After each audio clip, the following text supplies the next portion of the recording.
sambutan Bapak Ibu guru. Di sini saya berdiri untuk mengerjakan tugas mandiri saya dari guru penggerak tugas 1.4. Yang berkerapan kami membuat video itu tuh mengimplementasikan budaya positif ke rekan-rekan guru di tempat kita mengajar. Nah, sebelum saya memulai presentasi atau webinar ini, saya akan memperkenalkan diri saya sendiri. Nama saya itu Hoiria Sitorus, bertempat kerja di SMA Negeri 1 Surabaya. Dan kebetulan sekarang ini saya sedang mengikuti program guru penggerak, yaitu calon guru penggerak angkatan ke-9 Kabupaten Asahan. Nah, saya di sini ingin mengimplementasikan atau mengimbaskan apa yang sudah saya pelajari selama program guru penggerak. Nah, program guru penggerak ini sudah saya jalani selama 2 bulan. Ya, Bapak Ibu. Nah, selama 2 bulan itu saya memang banyak sudah mendapat pembelajaran baru yang selama ini saya tidak ketahui. Nah, Bapak Ki Hajar Dewanara, Bapak pendidikan kita, di dalam kelas guru penggerak itu mengatakan dalam filosofinya bahwa kita sebagai guru itu diibaratkan sebagai seorang petani. Nah, Bapak tahu kan seorang petani kan kerjanya itu di ladang ya. Nah, sedangkan siswa itu diibaratkan sawah. No, bukan sawah, padinya.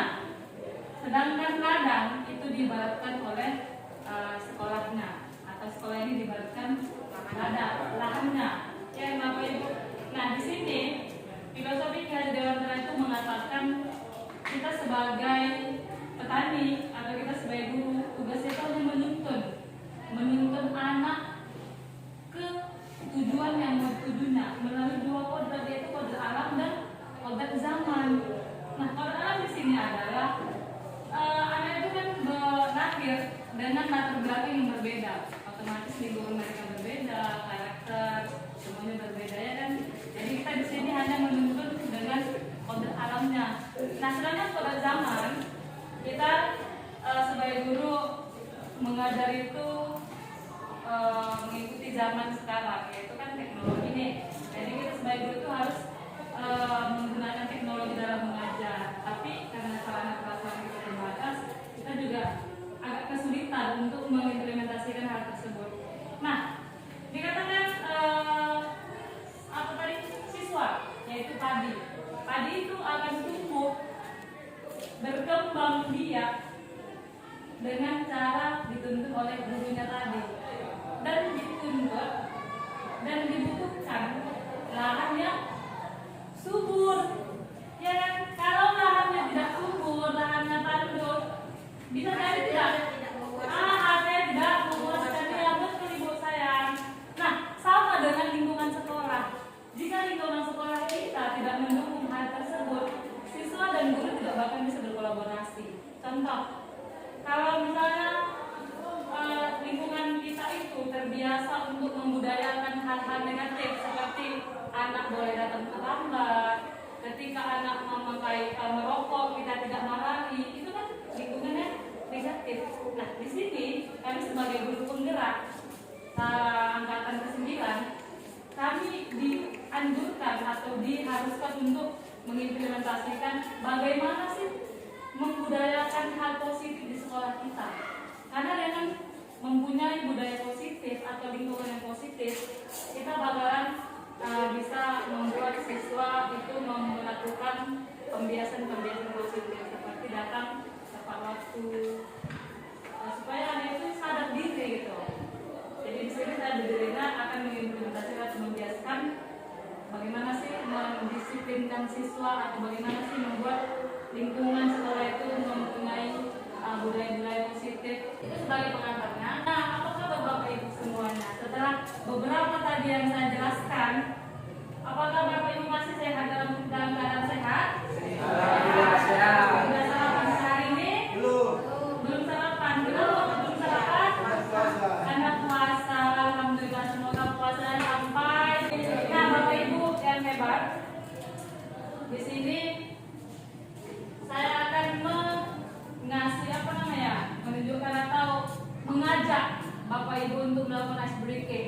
Untuk apa ini Bapak Ibu? Ketika kita mengajar di kelas, kan kadang nih kita masuk di jam 7.08 nih, waktu mengantuk, ya kan, atau les-les ke 8 ke 9 itu waktunya untuk tidur atau mengantuk. Nah, gunanya speaking ini adalah untuk menyegarkan kembali semangat anak tadi. Makanya saya buat di sini supaya sebelum kita masuk ke topik-topik yang akan kita bahas, kita segarkan dulu. Jadi Bapak Ibu diharapkan untuk berdiri.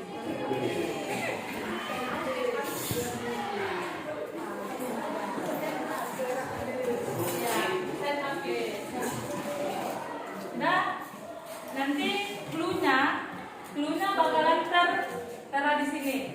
Ya, ada triangle berarti itu segitiga. Kalau dia ada red triangle berarti segitiga warna biru. Nanti cluenya ada di sini seperti ini tengahnya.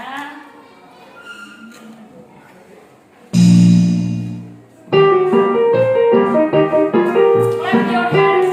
Kalau dia itu segitiga. Konsentrasi.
masih kuat. Tapi ada tadi beberapa saya tengok udah nggak begini-gini kan. Tapi akhirnya tak jadi kan, ya kan.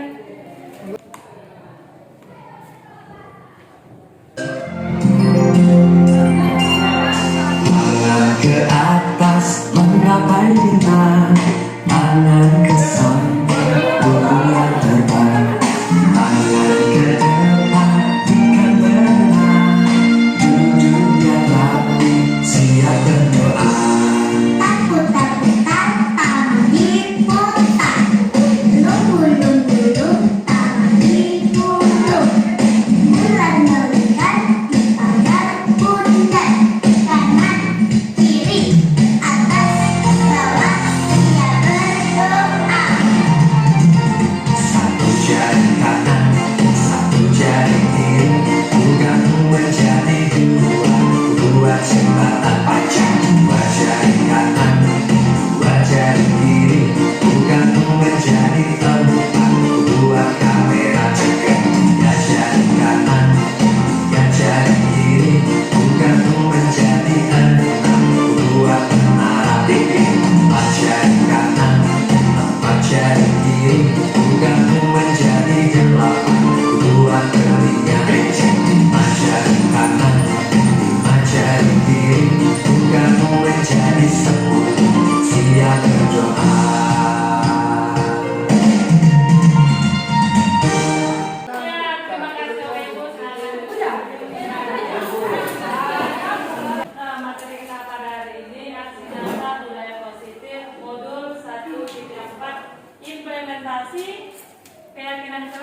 penimbasan budaya positif di SMA Negeri 1. Nah, budaya positif adalah sikap, nilai, kepercayaan, kebiasaan, praktik yang menciptakan lingkungan yang mendukung dan memotivasi orang untuk berkembang dan hidup secara positif. Hal ini dapat dibentuk dalam keluarga, organisasi, tempat kerja, atau komunitas. Nah, budaya positif merujuk pada kebiasaan atau hal-hal positif yang kita lakukan yang bertujuan untuk menjadikan kita bertanggung jawab, menghargai orang lain, bisa bekerja sama, menghargai perbedaan pendapat, berpikiran terbuka, dan memiliki hubungan sehat dengan sekeliling kita. Nah, budaya positif juga melibatkan praktik dan kebijakan yang memastikan lingkungan yang aman, mendukung dan inspiratif, di mana anggotanya merasa nyaman dan terlibat secara aktif dalam kehidupan sekolah, kerja, atau masyarakat. Penciptaan budaya positif membutuhkan upaya bersama dari semua anggota komunitas termasuk siswa, guru, staf, dan warga sekolah lainnya. Artinya adalah setiap budaya positif itu membutuhkan kerjasama dari warga yang bekerja di situ. Contohnya kalau kita di sekolah berarti yang berkolaborasi itu yang untuk menanamkan itu atau untuk menumbuhkan budaya positif yaitu kita sebagai guru, juga siswa, kepala sekolah, juga staf atau usahanya. Kenapa? Kalau hanya kita yang menumbuhkan sebagai guru pasti akan bersenjang. Kita datang tepat waktu nih 7.30, sedangkan siswanya datang jam 8. Jadi kita bisa bekerja sama dengan. Nah, tujuan dari menciptakan budaya positif di sekolah adalah membuat siswa memiliki kebiasaan baik atau positif yang dapat membuat siswa berkembang menjadi pribadi yang kritis, bertanggung jawab, dan penuh hormat. Nah, ini yang mau kita tumbuhkan. Kebanyakan siswa kita tuh tidak ada rasa bertanggung jawabnya. Ya kan Pak? Iya betul. Ketika kita mengasih amanah, mereka nggak pernah bisa bertanggung jawab dengan diri mereka sendiri. Jangankan untuk menyelesaikan tugas yang kita kasih ya kan. Untuk bertanggung jawab sendiri, untuk dirinya sendiri pun sangat sulit, apalagi mempunyai pribadi yang kritis, jauh sekali sama siswa kita. Terus dengan penuh hormat. Tidak semua siswa kita tuh hormat kepada kita ya kan Bapak Ibu. Pasti ada yang melenceng. Nah nanti itu juga ada kaitannya dengan ini, nanti saya jelaskan lagi di menerapkan budaya positif di lingkungan sekolah adalah suatu hal yang harus guru lakukan demi menciptakan lingkungan aman dan nyaman bagi siswa melalui pembiasaan. Pembiasaan positif seperti datang tepat waktu. Nah kebanyakan siswa kita selalu datang. Pokoknya kan Bapak Ibu selalu datang jam 8, ada yang datang jam 10. Guru yang menunggu di kelas, baru siswanya datang. Nah itu mau kita ubah. Nah membiasakan 5S apa itu? Senyum, salam, sapa, sopan, dan santun. Kita mau menciptakan itu. Ketika gurunya sama siswa berselisih nih di kaki 5, kebanyakan siapa yang meminggir? Gurunya dan gurunya yang meminggir, bukan siswanya. Bahkan ketika kita berpapasan langsung nih, kita berpapasan, kita yang meminggir, ya kan? Bukan guru, bukan siswanya, tapi gurunya yang meminggir. Nah itu yang mau kita tanamkan di sini Bapak Ibu.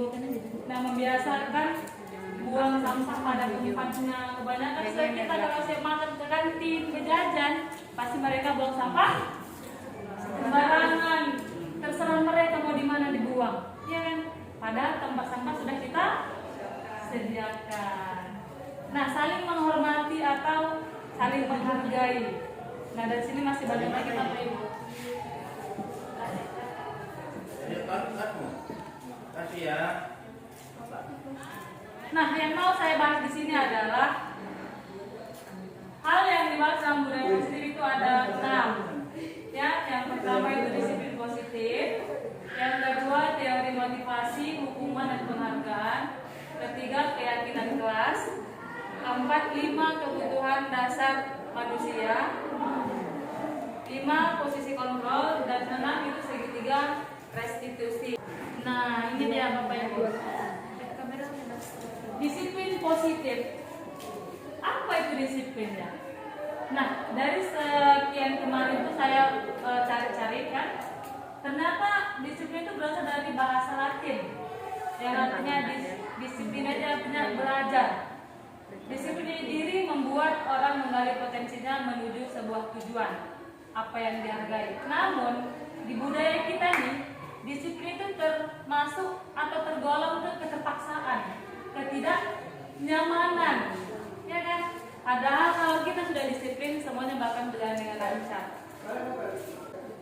Nah, konsep disiplinnya adalah dengan menerapkan disiplin positif yang akan menjadi pembiasan baik bagi warga sekolah, khususnya guru dan siswa.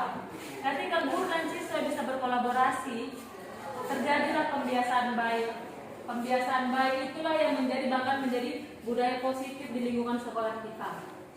Nah, jika sekolah sudah menerapkan disiplin positif, maka lingkungan sekolah sudah menjadi tempat ternyaman bagi siswa untuk mendapatkan pembelajaran yang menyenangkan, sehingga membuat siswa semangat dan antusias dalam belajar karena lingkungan sekolah sudah mendukung.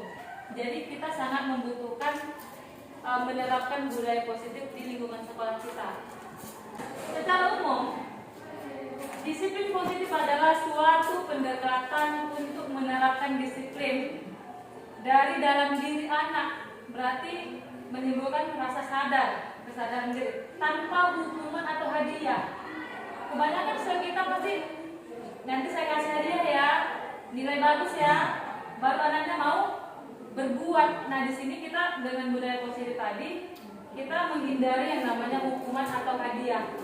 Nah, disiplin positif lalu terapkan baik dalam lingkungan keluarga maupun lingkungan sekolah. Dengan menerapkan disiplin positif, diharapkan tindak kekerasan dapat dihindari.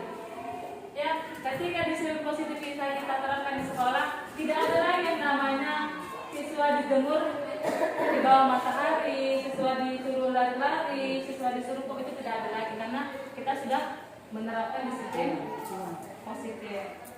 Nah, konsep disiplin positif merupakan unsur utama yang terwujudnya budaya positif yang kita cita-citakan di sekolah kita.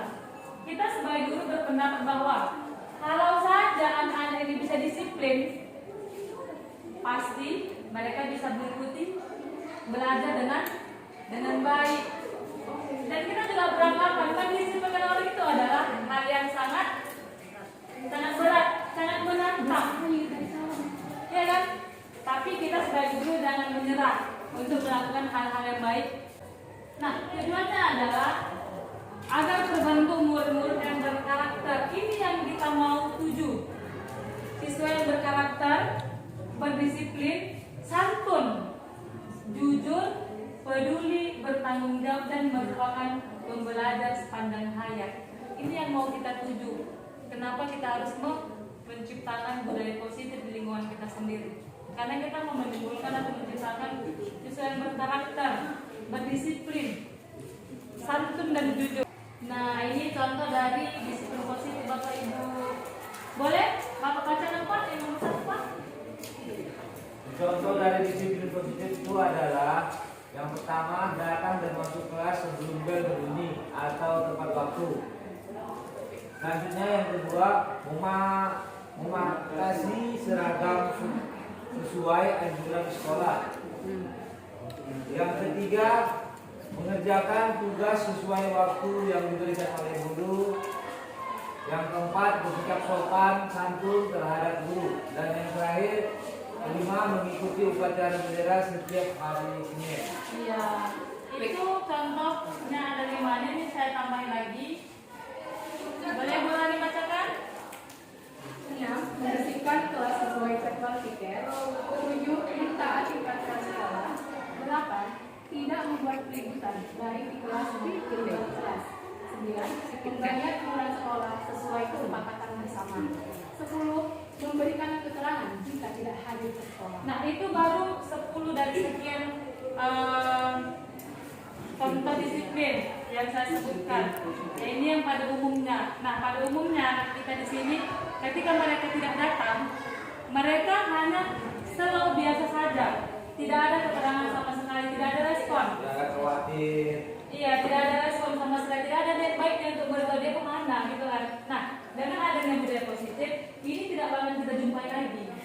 Ini bakalan yang namanya terhindar dari kelas kita. Nah, sekarang kita masuk ke teori motivasi perilaku manusia. Nah, di guru penggerak ini kami juga belajar motivasi itu adalah sesuatu hal yang sangat berharga bagi siswa yang diberikan oleh guru guna menginspirasi dan membimbing siswa menuju kesuksesan dan mempunyai kepribadian baik. Motivasi. Kadang kita beranggapan motivasi itu sepele, tapi ketika orang yang membutuhkan kita kasih motivasi, dia terhanyut Bapak Ibu. Dia bilang, oh ini rupanya ya.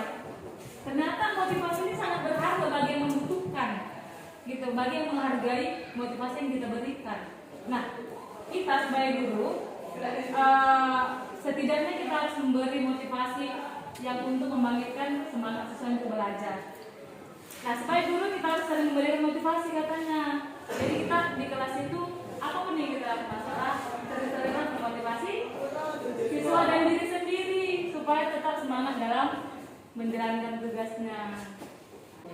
Nah, ternyata setelah kami belajar teori motivasi perilaku manusia itu cuma ada 3. Ya, yang pertama motivasi untuk menghindari ketidaknyamanan atau hukuman. Itu motivasi eksternal dari luar. Ya, contohnya apa yang akan terjadi jika saya tidak melakukannya? Inilah cluenya. Kira-kira kalau saya bilang apa yang saya dapatkan, apa yang akan terjadi ya jika saya tidak melakukannya? Berarti dia melakukannya itu dikatakan ada sesuatu, bukan dalam diri dia. Nah, yang kedua, motivasi untuk mendapatkan imbalan atau penghargaan itu tetap dari motivasi eksternal dari luar. Contohnya apa yang akan saya dapatkan jika saya melakukannya? Berarti dia membutuhkan imbalan. Jadi dia mengerjakannya itu hanya ada imbalannya. Masih dapat ini ya, baru kita kerjakan. Jadi itu dari luar. Nah, yang ketiga ini yang mau kita tuju. Motivasi untuk menjadi orang yang mereka inginkan dan menghargai diri sendiri dengan nilai-nilai. Itu motivasi intrinsik. Ya, contohnya akan menjadi orang seperti apa ya jika saya melakukannya ya. Jadi dia menarik ke dirinya sendiri. Dia melakukan itu sadar, tidak dari unsur luar. Nah, dari sini, dari yang ketiga tadi, kira-kira yang biasa kita lakukan itu yang mana Bapak Ibu? Yang 1, 2 atau yang 3? Yang 2. Kadang-kadang orang itu melakukannya supaya dapat imbalan. Biasanya imbalannya apa Bapak? Nilai. Iya, betul Bu. Biasa murid melakukan hal yang baik untuk gurunya hanya untuk mendapatkan imbalannya itu nilai yang baik atau yang bagus. Terima kasih Bu. Tapi yang sebenarnya nomor 3. Tapi yang seharusnya yang mau kita tuju itu yang nomor 3. Bagaimana siswa itu termotivasi hanya dari dirinya sendiri. Dia melakukannya itu ingin. Iya, dari dirinya sendiri. Itu yang mau kita tuju. Nah, di sini ada cerita hukuman, konsekuensi, sama restitusi. Nah, kita biasanya beranggapan hukuman sama konsekuensi itu adalah hal yang sama ya Bapak Ibu. Ternyata setelah saya belajar selama 2 bulan di dalam program guru penggerak, ternyata berbeda. Hukuman dan juga konsekuensi itu berbeda. Hukuman adalah sesuatu yang dijatuhkan kepada pelaku melalui proses keadilan. Itu dia. Harus ada keadilan, maka timbullah hukuman. Sedangkan konsekuensi itu adalah akibat atau hasil, impact atau pengaruh dari suatu perbuatan atau akibat langsung dari suatu perbuatan yang dilakukan. Akibatnya, ketika dia melakukan itu, akibatnya apa? Nah, sedangkan restitusi ini hampir sama Bapak Ibu, tapi beda cara penjelasannya. Restitusi adalah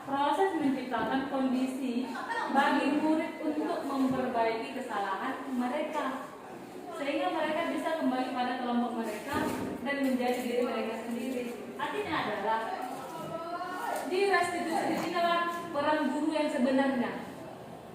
Restitusi itu seperti berdialog ya sama siswa. Kebanyakan kita kan pasti ngasih hukuman. Kamu terlambat ya, lari. Kan gitu kan biasanya kan. Kalau saya seperti itu. Tapi setelah saya belajar dari guru penggerak ini, perlahan itu bakalan saya ubah menjadi hal seperti jadi tidak ada lagi hukuman bagi siswa. Yang ada restitusi. Iya. Nah, selain itu juga ada penghargaan. Ternyata penghargaan ini juga membawa hal negatif bagi siswa. Ya, ini dari Selfikon dalam bukunya Punish by Reward tahun 1993 baru dia bilang atau mengatakan mengenai penghargaan maupun hukuman adalah cara-cara mengontrol perilaku seseorang yang menghancurkan potensi. Katanya menghancurkan potensi untuk pembelajaran yang sesungguhnya. Yang menurutkan di sini secara ideal tindakan belajar itu sendiri adalah penghargaan sesungguhnya. Artinya adalah ketika kita memberikan penghargaan sama siswa nih, ada efeknya rupanya Bapak Ibu. Ternyata selama ini yang kita anggap itu benar, baik, ternyata ada lain yang kita dapatkan dari sini. Nah, ini pendapat Syarifah lagi dihukum oleh penghargaan. Saat kita berulang kali menjanjikan hadiah kepada anak-anak agar berperilaku bertanggung jawab, atau kepada seorang murid agar mempelajari sesuatu yang baru, atau kepada seorang karyawan agar melakukan pekerjaan dengan berkualitas, rupanya kita sedang berasumsi mereka itu tidak bisa melakukannya, atau mereka memilih yang baik tidak usah melakukannya. Ternyata kita salah Bapak Ibu, karena di sini seharusnya itu tidak ada. Ya, ketika mereka melakukan hanya untuk mendapat pekerjaan atau imbalan, berarti kita sudah merusak potensi dari dalam diri mereka sendiri. Berarti kita sudah membuat terbatas otak mereka. Karena mereka tuh bisa lebih dari yang kita harapkan. Nah, ini efeknya. Dihukum oleh penghargaan. Katanya itu pengaruh jangka pendek atau jangka panjang jelas. Ketika si anak tadi sudah kita iming-iming, nah, kamu belajar yang rajin ya, supaya kamu dapat ranking 1. Nah, ketika kamu dapat ranking 1, nanti mama belikan lah. Mau belikan nanti sepeda. Sudah? Jadi di kepalanya tuh terngiang-ngiang lah dia mendapatkan sepeda, terngiang-ngiang lah dia supaya biar gimana dapat sepeda, supaya dapat juara kelas. Dan itu bahkan dipikirkan ke Bapak Ibu selama itu belum selesai. Penghargaannya tidak efektif.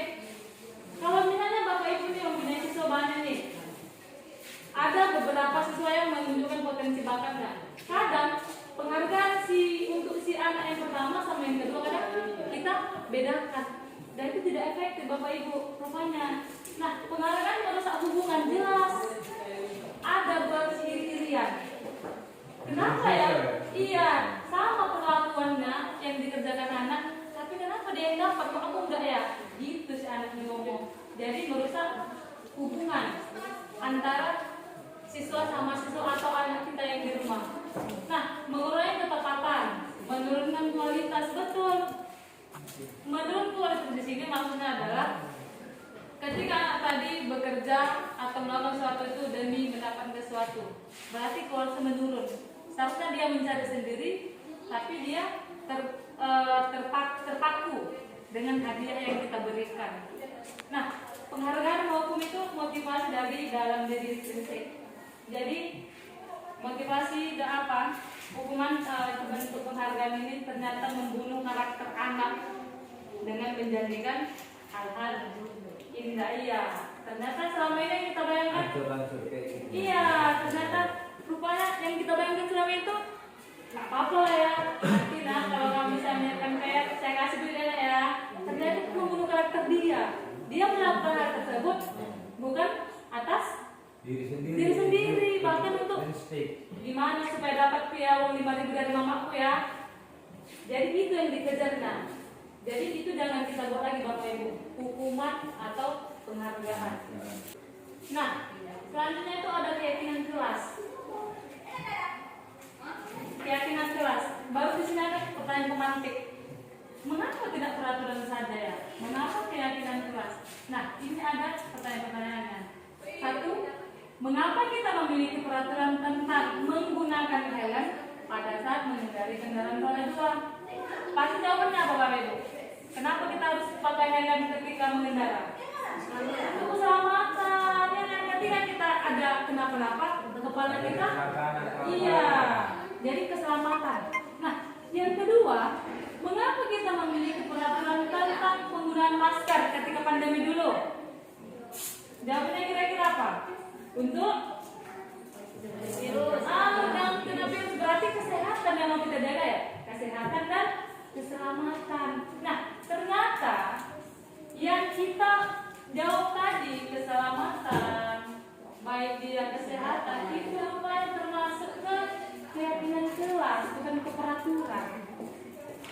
Keyakinan kelas di sini adalah metode untuk menimbulkan kembali disiplin positif yang didasari oleh motivasi dari dalam diri. Nah, bedanya adalah kalau dia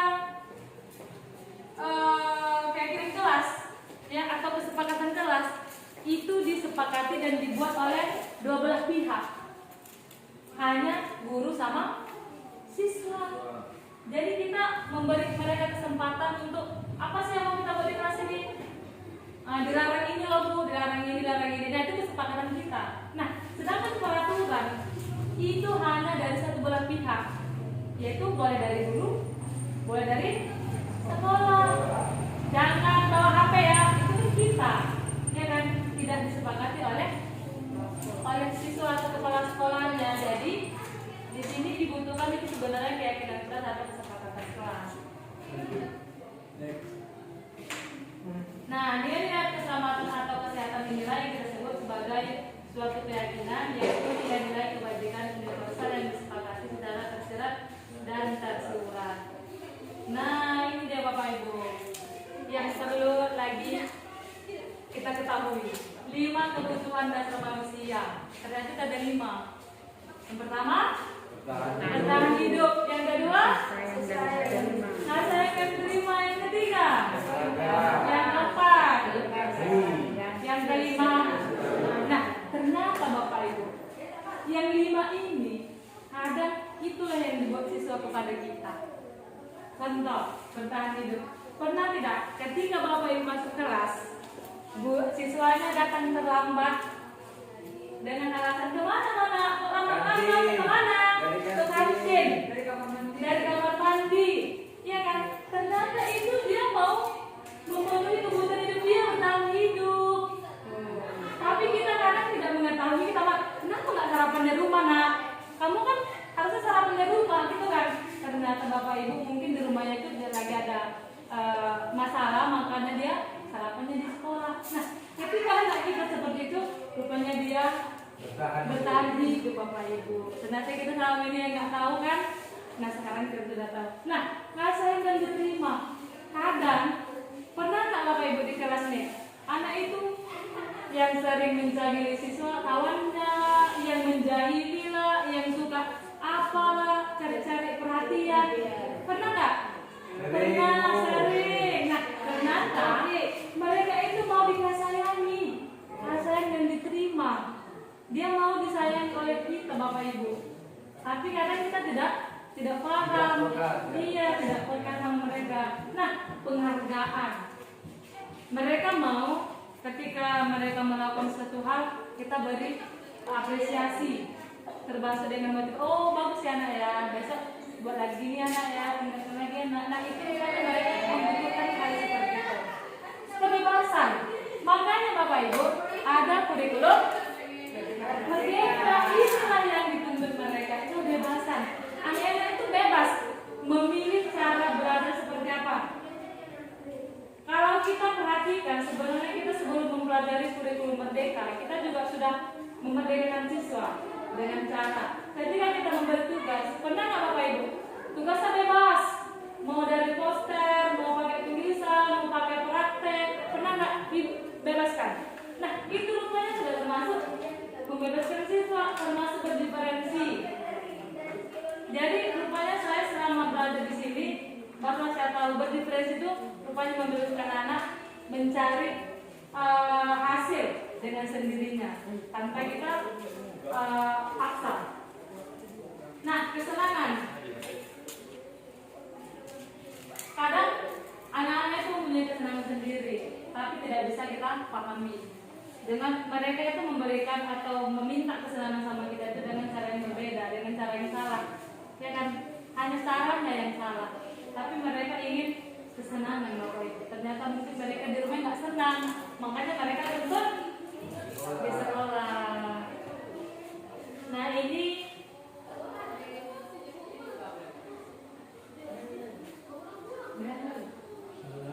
ada contoh tentang kebutuhan dasar manusia supaya kita lebih lebih paham lagi, lebih kokoh lagi dalam mengartikannya.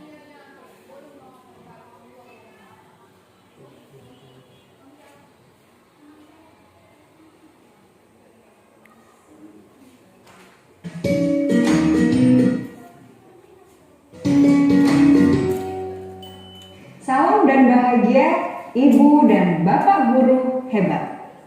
Untuk membangun budaya sekolah yang positif dengan lingkungan yang aman dan mendukung murid untuk menjadi pribadi yang berdaya, seimbang, dan bahagia, salah satu upaya yang dapat dilakukan oleh guru adalah memahami kebutuhan dasar yang mendasari perilaku murid. Pada video kali ini, kita akan membahas tentang 5 kebutuhan dasar manusia.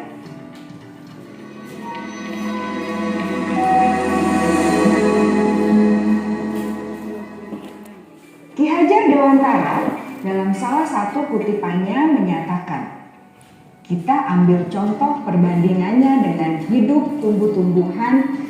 Seorang petani dalam hakikatnya sama kewajibannya dengan seorang pendidik yang menanam padi misalnya. Hanya dapat menuntun tumbuhnya padi. Ia dapat memperbaiki kondisi tanah, memelihara tanaman padi, memberi pupuk dan air, membasmi ulat-ulat atau jamur-jamur yang mengganggu hidup tanaman padi, dan lain sebagainya.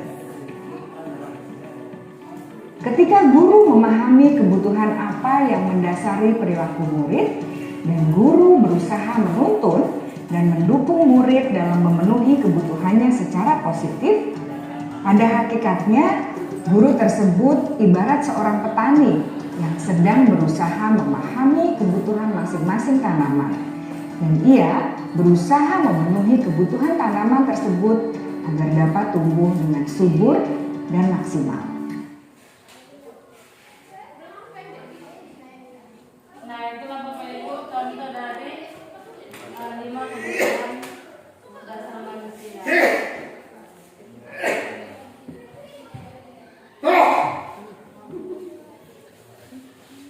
Nah, ini yang paling penting Bapak Ibu, 5 posisi kontrol. Nah, dari kelima ini, kadang kita sebagai guru nggak sadar bahwa kita sudah menerapkannya, tapi kita nggak tahu namanya apa. Nah, sekarang 5 fungsi kontrol itu rupanya ada 5. Karena pertama itu penghukum, memantau, manajer, pembuat orang merasa bersalah, dan teman. Ada 5. Nah, kalau dia penghukum, seorang penghukum bisa menggunakan hukuman fisik maupun verbal. Nadanya suaranya tinggi, bahasa tubuhnya matanya melotot, jadi menunjuk-nunjuk, seperti menghardik. Dan dia biasa bilang, lama lagi ya? Gitu ya. Pernah kalau Bapak Ibu gitu di kelas gitu, lama lagi ya? Kamu lagi yang terlambat ya? Pernah nggak? Nah itu rupanya, nggak pernah ya? Kalau saya kadang-kadang pernah. Kalau sudah misalnya anaknya sering terlambat, saya sering dengan mata melotot. Nah itu rupanya katanya posisi kontrolnya itu penghukum Bapak Ibu. Nah yang kedua, pembuat merasa bersalah. Nah pada posisi ini biarlah guru masih bersuara lembut. Pembuat rasa bersalah akan menggunakan keheningan di suasana ini, membuat orang lain merasa tidak nyaman, merasa bersalah atau rendah diri. Kata-kata yang keluarnya itu seperti, ibu sangat kecewa sekali nggak sama kamu. Berapa kali harus bapak kasih tahu ya, gitu. Jadi dia menekankan bahwa si anak itu memang bersalah.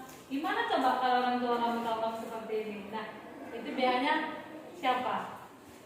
Ibu saya begitu ya, lembut tapi selalu membuat orang merasa bersalah. Nah, kalau ini teman, posisi kontrol seperti teman. Guru pada posisi ini tidak menyakiti tidak menyakiti murid, namun akan berupaya mengontrol murid melalui persuasi. Posisi teman pada guru biasa negatif ataupun positif tergantung siswanya memaknai positif atau negatif.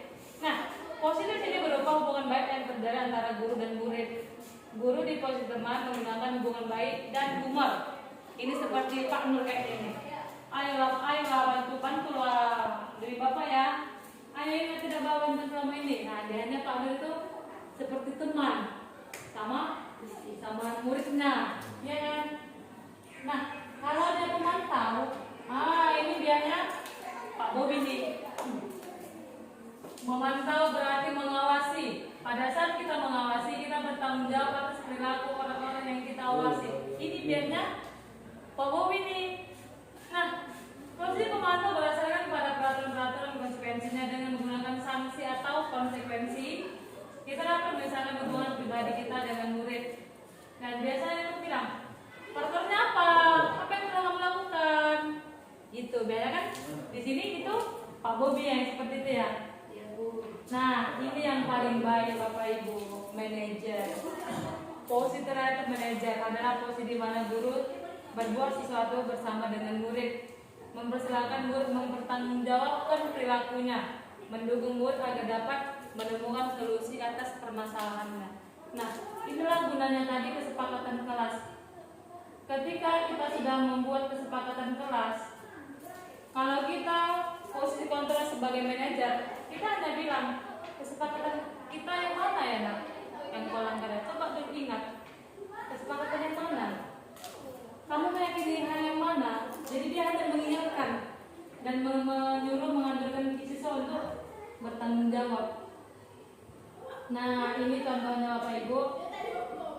Ada contoh posisi kontrol. Di sini jelas bagaimana ibu itu. Ini dia.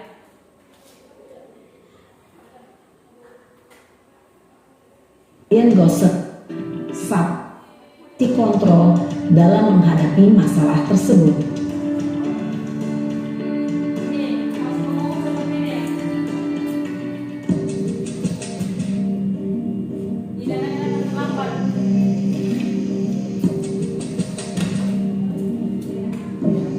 Ya, begini ya. Naren, Begini apa ini? sini kamu. Selamat pagi Bu. Selalu terlambat. Kamu deh, pasti terlambat. Maaf Bu, saya Apa? Apa coba? Alasan kamu apa lagi? Kapan sih kamu tidak terlambat? Malas sekali ya kamu jadi anak. saya Dasar pemalas. Anaknya nggak sempat Gak ngomong. kapok-kapok sih kamu. Sudah berapa kali terlambat?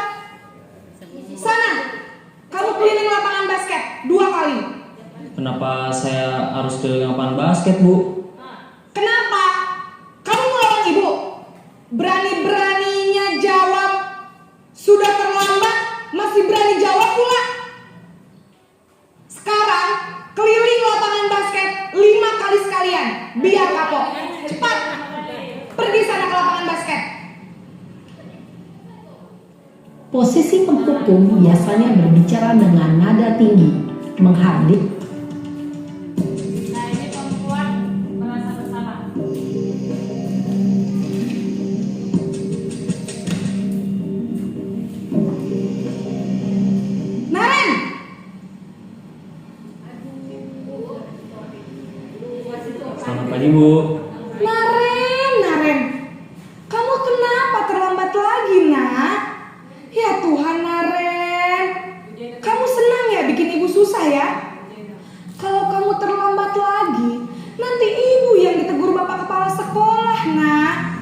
Disangka ibu tidak bisa membina kamu. Duh, gimana ini? Maaf Bu. Duh, Gusti Naren. Kamu suka ya kalau ibu ditegur bapak kepala sekolah? Terus, sekarang ibu harus tulis apa ini di buku absen? Ini kamu sudah sering terlambat loh. Ibu harus apa coba? Maaf Bu. Maaf sekali. Ya sudah, lain kali jangan bikin ibu susah lagi ya nak ya. Ibu tidak akan kuat lagi kalau kamu begini terus. Bisa jantungan kalau ibu ditegur bapak kepala sekolah. Sana cepat ke kelas. Maaf ya Bu. Maaf sekali. Di dalam dirinya.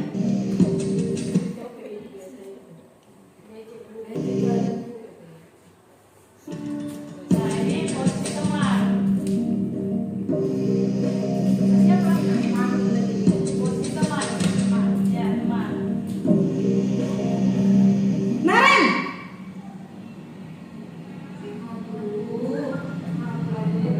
Selamat pagi Bu. Wah, sudah jam berapa ini nak? Terlambat lagi ya sayang. Iya Bu. Habis ibu saya lupa bangunkan saya Bu. Kamu malah menyalahkan ibu kamu. Kamu bukannya anak yang larinya paling kencang. Kok terlambat sih? Iya Bu. Saya memang terlambat bangun tadi. Jadi biarpun saya lari kencang, tetap gak kekejar Bu. Ya sudah sana. Nanti lain kali larinya lebih kencang lagi ya. Biar gak terlambat lagi. Bikin senang ibu. Demi ibu. Bisa kan? Bisa lah Bu. Ya sudah sana masuk kelas. Ibu beresin urusan absen kamu. Kamu ini ada-ada saja. Dalam posisi teman, guru berbicara dengan nada suara ramah. Nah, kalau ini posisi pemantau atau monitor.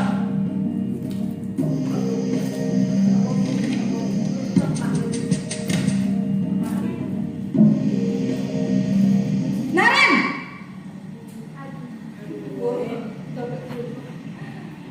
Selamat pagi Bu. Naren, apa peraturan sekolah kita tentang jam berapa kita harus masuk sekolah, nak? Kita harus di sekolah jam 7 Bu. Iya betul, sekarang sudah jam 7.20. Naren sudah tahu konsekuensinya jika terlambat hadir. Paham Bu. Saya harus tinggal kelas pas jam istirahat selama 20 menit. Iya benar, konsekuensinya demikian. Jadi nanti jam 9.30 pas istirahat, kamu harus tinggal di kelas, kerjakan tugas tambahan untuk ketertinggalan kamu, ya? Baik Bu. Posisi pemantau mengandalkan penghitungan atau data untuk Nah, ini yang terakhir, ini yang paling bagus. Ya, kawan-kawan.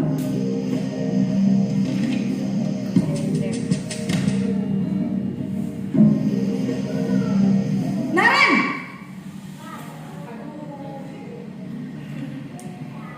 Selamat pagi Bu. Selamat pagi Naren. Maaf Bu, saya terlambat. Iya, sekolah masuknya jam 7, sekarang sudah jam 7.20. Jadi sekarang bagaimana ini Naren? Maaf Bu, saya lupa setel alarm saya semalam. Baiklah, menurut kamu, keyakinan sekolah yang mana yang perlu kamu tingkatkan? Menghargai diri sendiri dan orang lain mungkin ya Bu. Setuju. Jadi, apakah Naren meyakini prinsip saling menghormati tersebut? Iya Bu, saya meyakininya. Apakah Naren bersedia memperbaiki masalah keterlambatan ini? Bersedia Bu. Bagaimana kamu akan perbaiki masalah keterlambatan ini? Saya akan coba untuk tidak lupa menyetel alarm saya Bu. Baik, kalau Naren lupa menyetel alarm di rumah, ada orang yang kira-kira bisa bantu mengingatkan tidak? Ada Bu, kakak saya, Kak Emma. Ada lagi selain Kak Emma? Selain Kak Emma, ada ibu saya. Baik, jadi yang mengingatkan Naren adalah Kak Emma dan ibu kamu ya? Kira-kira akan mulai setel alarm kapan nih Naren? Setelah pulang sekolah, akan segera saya lakukan. Baik, Jadi Naren akan setel alarm untuk bangun besok pagi dan akan diingatkan oleh kakak dan ibunda Naren ya. Ada lagi yang mungkin perlu dilakukan Naren agar tidak terlambat bangun lagi? Tidak ada, Bu. Baik Naren, terima kasih untuk kerjasama kamu. Sekarang kamu perlu kembali ke kelas untuk belajar. Baik, Bu. Terima kasih. Nah, itulah Bapak Ibu contoh dari 5 posisi kontrol. Yang biasanya kadang kita memakainya berbeda-beda. Kadang kita pakai teman, kadang kita pakai manajer, tergantung situasinya ya kan Bapak Ibu? Ya Bu. Nah, selanjutnya itu segitiga restitusi. Nah, segitiga restitusi berperan, guru di sini berperan sebagai manajer, menggunakan segitiga restitusi dalam penyelesaian masalah. Tahapannya itu adalah menstabilkan identitas. Yang kedua, validasi tindakan yang salah dan menanyakan keyakinan kelas. Tujuannya itu menghasilkan siswa yang mandiri dan bertanggung jawab. Restitusi ini berbentuk seperti kita berdialog bersama anak.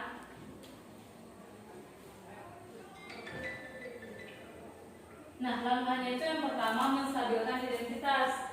Teori kontrolnya itu kita semua akan melakukan hal terbaik yang bisa kita lakukan.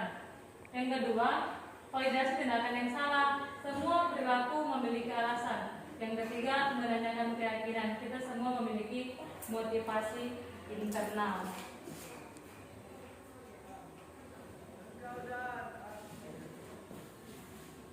Nah, jadi bisa kita simpulkan bahwa segitiga restitusi adalah metode dalam membantu siswa dalam menyelesaikan masalah dengan cara berdialog face to face. Kita ajak siswanya berdialog, kira-kira apa sih masalahnya gitu kan. Jadi sebenarnya kita sudah melakukan hal tersebut, tapi kita tidak menyadari, tidak tahu namanya itu apa, ya kan?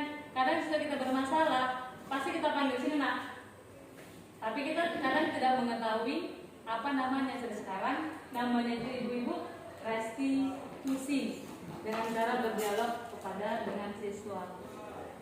Nah, saya sudah melakukan proses segitiga restitusi di semangat kemarin dan saya cukup.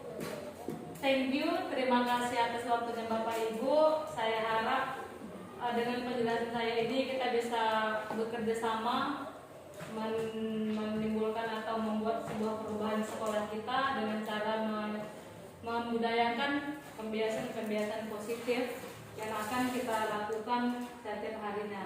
Nah, dari penjelasan yang sudah saya berikan, kira-kira ada yang mau bertanya Bapak Ibu?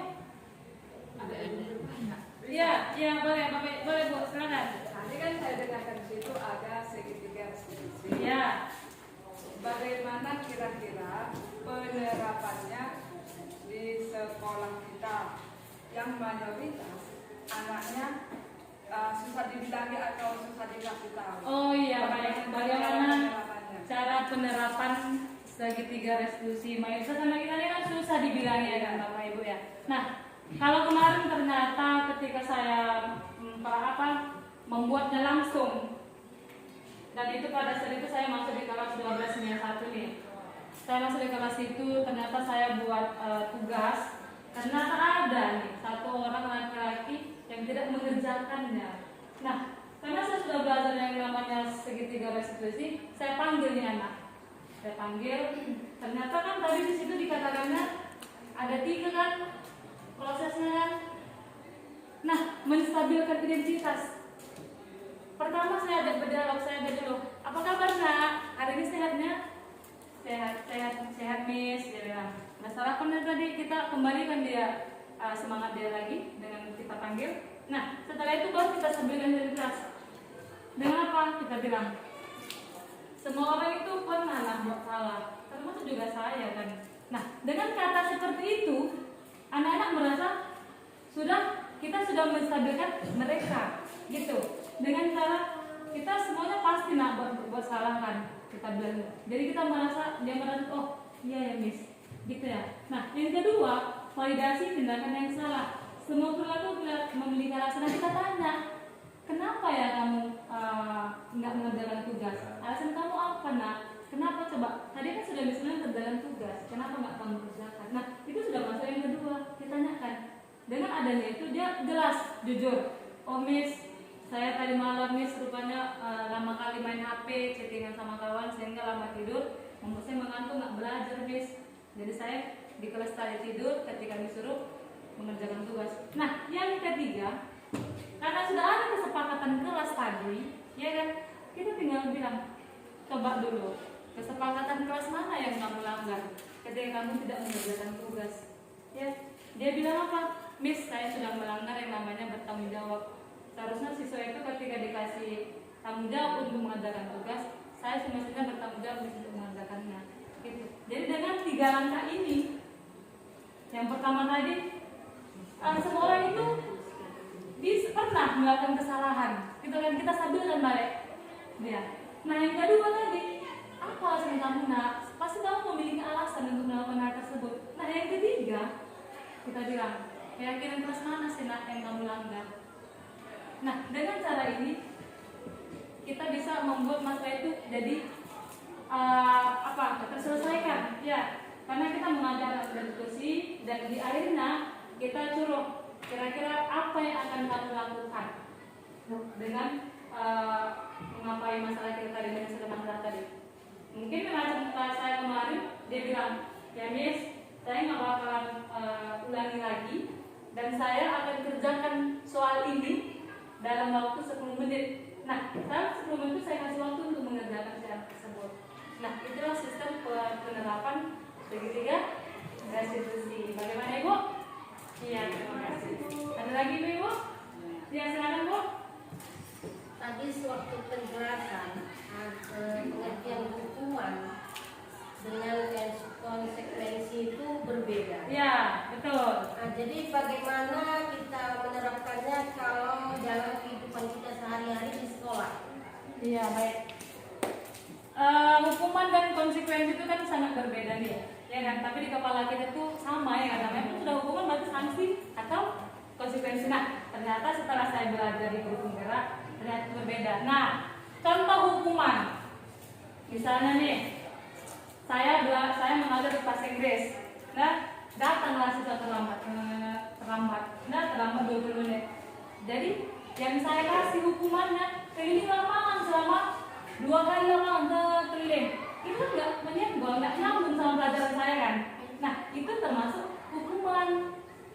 Nah kalau misalnya sanksi atau konsekuensi, ini kan, kalau misalnya dia datang terlambat, boleh nih kita turun di menulis di kertas, saya tidak akan datang terlambat lagi dalam pelajaran bahasa Inggris sebanyak 100 lembar. Itu kan 100 lembar Ibu, 100 nomor, 100 kali, gitu kan.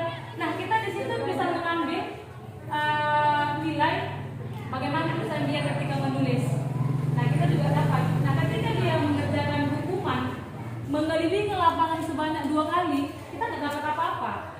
Tapi makin sehat anaknya, bisa saja makin sehat, bisa jadi dia makin sakit hati sama kita, ya kan? Karena hukuman yang kita kasih ini tidak ada hubungannya, iya, tidak ada hubungannya dengan iya, tidak berlangsung sama kita. Tapi ketika itu pelajar olahraga, terlambat si anak tadi, ya, 5 menit ya kata bapak olahraga, 5 menit memakai baju olahraga. Tapi si Taufik datang 10 menit, bapak bilang, kamu terlambat ya, berarti kamu harus lari selama 2 kali putaran. Boleh, karena masih berhubungan karena olahraga. Jadi kita memberi hukumannya itu kalau misalnya harus sesuai, iya sesuai dengan yang kita pelajarkan, yang kita pakai gitu. Jadi kalau mulai sanksi tadi, contoh, kalau misalnya tadi sudah ujian nih, dan si A tadi misalnya minum, tak sengaja tercurahlah air ke lembaran si B, jadi basah dan koyak. Sanksinya si A tadi harus mengganti tulisan si B tadi. Itulah sanksinya, itu bukan merupakan hukuman, itu sanksi karena akibat dari apa yang kita dibuat. Iya.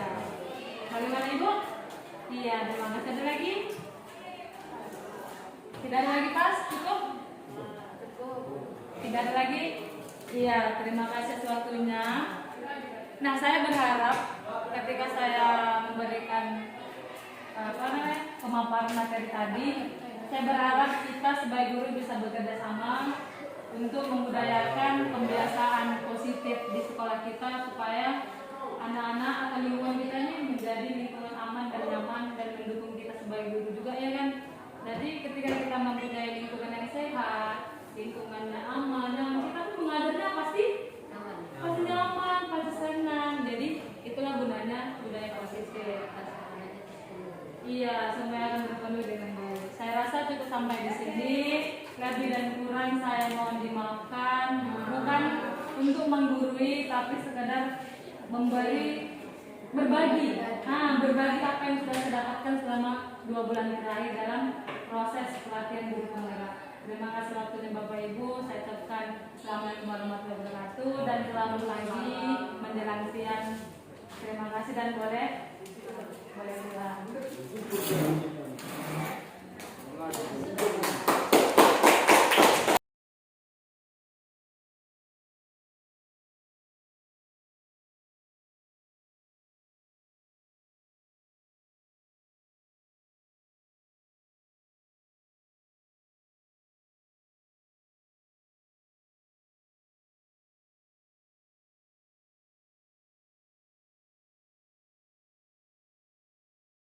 Assalamualaikum warahmatullahi wabarakatuh.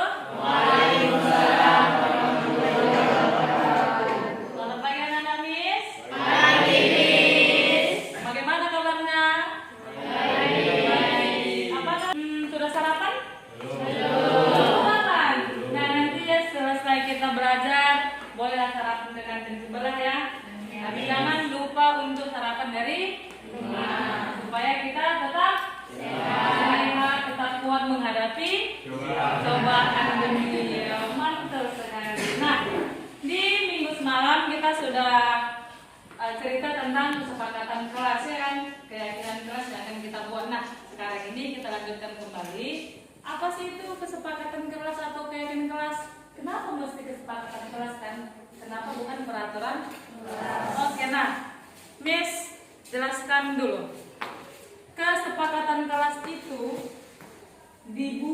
disepakati oleh dua belah pihak antara siswa dan guru. Kita menyepakati apa sih yang mesti kita buat selama proses pembelajaran terjadi. Nah, kalau dia peraturan kelas atau peraturan sekolah, siapa yang buat? Sekolah. Kalian ditanya nggak? Kalian dikasih kesempatan nggak untuk membuat peraturan itu? Tidak. Dari mana datangnya? Cuma dari pihak sekolah. Dari satu belah pihak, yaitu sekolah. Dan ketika kalian tidak memenuhi peraturan tersebut, apa yang kalian dapatkan? Hukuman atau sanksi. Ya kan? Contoh peraturan kelas, dilarang main HP atau membawa HP ke sekolah. Nah, ketika kamu kedapatan membawa HP ke sekolah, apa sanksinya? HP-nya ditahan, HP-nya disita. Bisa jadi orang tuanya harus datang kemari untuk mengambilnya. Nah, itu peraturan yang dibuat oleh satu pihak saja dan tidak disepakati oleh siswa. Dan sebagai siswa, kita hanya mengikutinya saja, ya kan? Nah, kalau dia keyakinan kelas atau kesepakatan kelas itu dibuat oleh kesepakatan antara guru dan siswa, dan tidak ada yang keterpaksaan, semua atas dasar diri, atas kesadaran kita yang kita buat. Jadi tidak ada di sini namanya keterpaksaan. Jadi di sini saya buat atau saya memberikan stiker untuk kalian. Nanti stikernya seperti ini.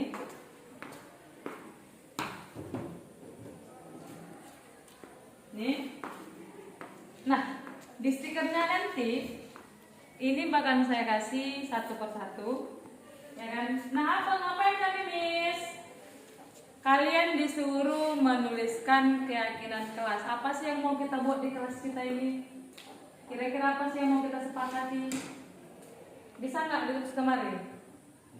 Bisa. Satu orang itu cuman satu. Sudah? Setelah ininya didapat, kalian tulis, baru kalian tempel ke depan, ke karton yang ada. Bentar, kasih dulu. Silakan yang udah dapat, tuliskan apa yang mau kita sepakati di kelas.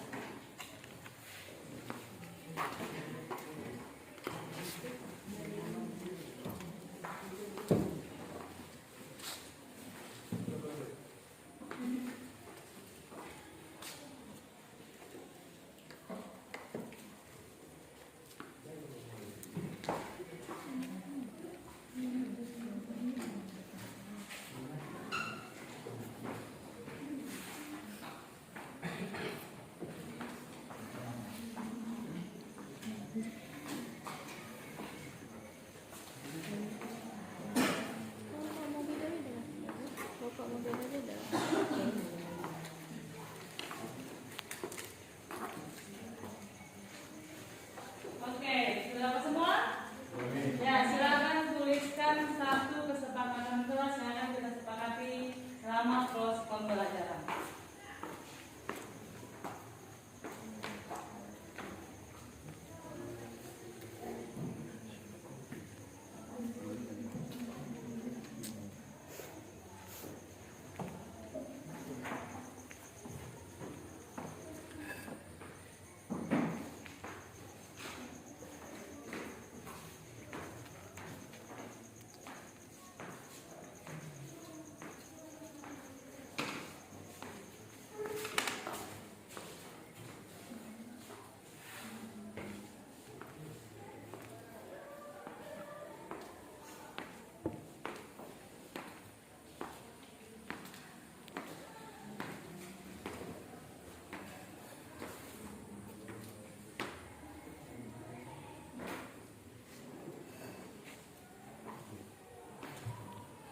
Udah?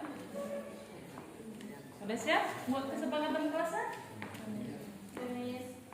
Sudah? Iya. Yang sudah siap, satu orang boleh berdiri, bacakan, baru tempel ke karton yang di depan kelas kita. Silakan berdiri dulu, bacakan apa yang kalian tulis, baru ditempel. Silakan. Ya, kamu pada apa? Dilarang? Dilarang tidur di kelas lagi pembelajaran. Oke, dilarang tidur selama proses pembelajaran berlangsung. Silakan tempel ke depan. Next. Ya, Alvin. Dilarang ribut ketika guru menjelaskan. Dilarang? Ribut ketika guru menjelaskan. Oke, good.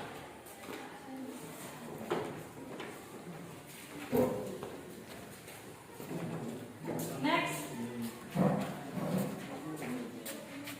Tidak berbicara di belakang saat guru menerangkan. Tidak berbicara di belakang. Oke, silakan tempel.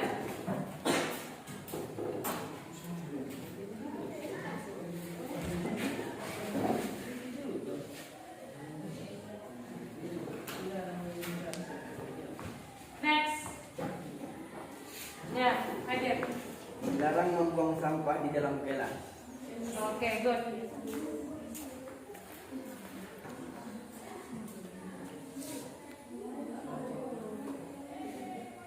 Oke, next.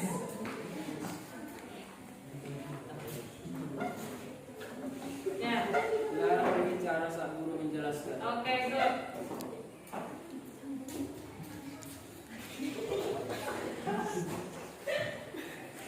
Apa ini?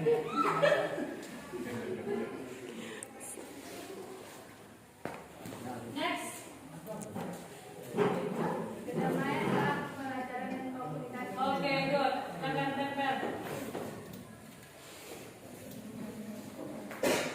Selanjutnya. Ya, Mutia. Harus saling menghargai antara satu sama lain. Oke, good. Silakan tempel. Next. Mengerjakan apa yang disuruh. Oke, silakan.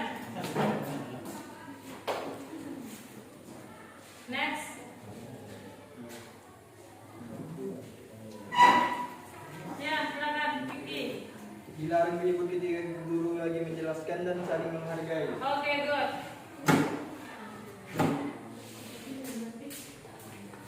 Dilarang pacaran di dalam kelas. Oke, good.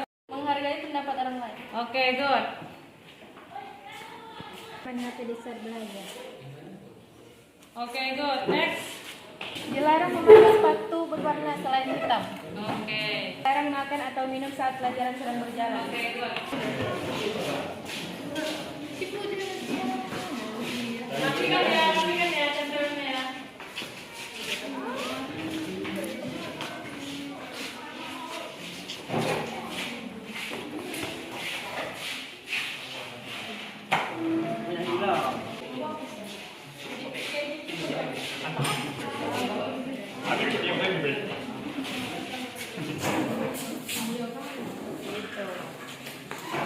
Oke, selesai sudah menempelkan keyakinan kelas yang akan kita sepakati. Oke, kita cek kembali apa yang sudah kalian tulis di stiker ini. Kita cek, kita ulas kembali, kira-kira sudah kita sepakati atau tidak. Yang pertama, di sini kalian tuliskan dilarang tidur di kelas selagi jam pelajaran berlangsung. Setuju atau tidak? Setuju. Oke, ini kita checklist berarti kita setuju. Next, dilarang ribut ketika guru menjelaskan. Sama ya? Sama nggak? Dilarang tidur di kelas. Oh, tidur. Di sini dilarang ribut ketika guru menjelaskan. Setuju? Setuju. Tidak berbicara di belakang saat guru sedang menerangkan. Setuju? Oke, setuju. Dilarang membuang sampah di dalam kelas. Setuju. Dilarang berbicara saat guru menjelaskan. Udah ada ya? Dilarang ribut ketika guru menjelaskan. Sama. Kedamaian saat pembelajaran dan komunikasi bila diperlukan. Berarti sama. Jangan ribut. Masuk harus saling menghargai antara satu sama lain. Setuju? Setuju. Mengerjakan apa yang disuruh guru. Setuju? Setuju. Dilarang ribut ketika guru lagi menjelaskan dan saling menghargai. Sudah ada tadi di atas? Ada. Dilarang pacaran di dalam kelas. Setuju? Setuju. Cantik ya kesepakatan kelasnya ya. Menghargai pendapat orang lain. Sudah ada? Sudah ada tadi di atas. Dilarang main HP di saat belajar. Setuju? Setuju. Dilarang memakai sepatu berwarna selain hitam. Setuju? Setuju. Tidak? Tidak setuju. Oke, nggak usah kita pakai. Dilarang makan atau minum saat pelajaran sedang berjalan. Setuju? Berarti kita ketika belajar tidak boleh makan. Berarti setuju. Dilarang ribut saat pembelajaran berlangsung. Sudah ada ya kan? Ya. Dilarang bermain HP saat proses pembelajaran. Sudah ada? Sudah. Dilarang makan saat belajar. Tidak ada. Tidak boleh makan di kelas saat pelajaran dimulai. Sudah ada juga. Saling tolong menolong. Setuju? Setuju. Dilarang tidur saat jam pelajaran berlangsung. Sudah ada. Dilarang ribut pada saat ujian berlangsung. Sudah ada. Saling toleransi. Setuju. Nah, dari beberapa kesepakatan yang sudah kalian tuliskan, yang sudah kalian tempel, ada 4, 7, ada 11 kesepakatan kelas yang sudah kita sepakati. Yang pertama, dilarang tidur di kelas selagi jam pelajaran berlangsung. Yang kedua, dilarang ribut ketika guru menjelaskan. Yang ketiga, tidak berbicara di belakang saat guru sedang menerangkan. Yang keempat, dilarang membuang sampah di dalam kelas. Kelima, harus saling menghargai antara satu sama lain. Keenam, mengerjakan apa yang disuruh guru. Ketujuh, dilarang pacaran di dalam kelas. Yang kedelapan, dilarang main HP di saat belajar. Kesembilan, dilarang makan atau minum saat pelajaran sedang berjalan. Yang kesepuluh, saling tolong. Yang terakhir, saling toleransi. Nah, 11 kesepakatan kelas itu sudah kita sepakati. Jadi jangan bilang lagi. Nah, kesepakatan kelas kita ini nanti kita tulis di karton, baru kita tempel di mading supaya kita bisa membacanya, supaya kita bisa ingat apa sih kesepakatan kelas kita, supaya tidak ada terjadi kesalahpahaman. Jadi kesepakatan atau keyakinan kelas kita sepakati ada 11 kesepakatan kelas yang sudah kita sepakati. Jadi berharap kesepakatan yang sudah kita sepakati ini bisa kita kerjakan, melakukan dengan kesadaran tanpa ada unsur paksaan. Berarti kalian harus dituntut untuk sadar, ya kan? Kesadaran diri melakukan suatu hal. Jadi tidak hanya dengan paksaan. Jadi sudah tahu perbedaan antara keyakinan kelas dan peraturan kelas?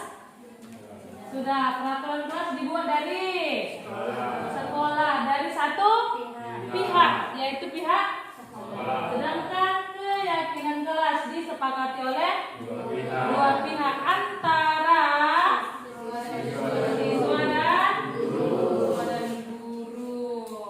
Sudah paham sampai sini? Paham. Nanti kelanjutannya kita bakalan membahas lagi tentang nilai-nilai kebajikan yang terdapat dalam keyakinan kelas. Ada pertanyaan? Ada pertanyaan? Tidak. Saya berharap semoga hari-hari kalian itu selalu bahagia dan damai dan tidak ada dapat masalah. Saya juga berharap kalian selalu sehat supaya otak dan napas kalian tuh hati bisa berjalan dengan lancar. Terima kasih atas waktunya. Assalamualaikum warahmatullahi wabarakatuh dan selamat pagi Miss.